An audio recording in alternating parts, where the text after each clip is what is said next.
መልካምነቱን የተረዳሁት ዛሬ ብቻ ሳይሆን ያኔ በጭንቅ ጊዜ ለሁላችንም አየር ከፍቶ ሚዲያ ከፍቶ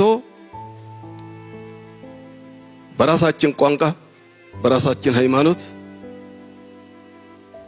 ለሁሉም በእኩልነት ሲያከፋፍል የነበረና ለናንተው ለህዝቦቻችን በተለያየ ቋንቋ የራሳችን ሃይማኖት ስናስተላልፍ ስናስተምርበት የነበረ ሚዲያ ነው። የነበረ ሚዲያ ኃላፊ ነው። በተረፈ ምንም ብንል ምንም ብናረግ ከፈጣሪ ማንጣቅ አንችልም። ወቅቱ ደርሶ ነው። ለሁላችንም ለመላው ኢትዮጵያ ትዕግስቱን ጽናቱን አላህ ይስጠን ለማለት ወዳለሁ።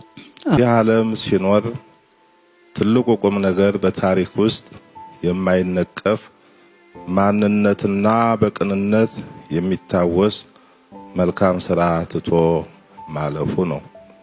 አቶ አማን ፍስሐ ጽዮን በሙያቸውና በሀብታቸው ያላቸውን በማካፈል ሚዲያን ከጥፋት መሳሪያነት ይልቅ የሀገራችንን እሴቶች ለመጠበቅና ለማስጠበቅ ህዝብን ለማገልገል በጎ ሥራ ለመስራት የሀገርን መልካም ገጽታ ለመገንባት ለሙያው ዘርፍ ትልቅ አስተዋጽኦ እንዲኖረው በማድረግ የበኩላቸውን ተወጥተዋል።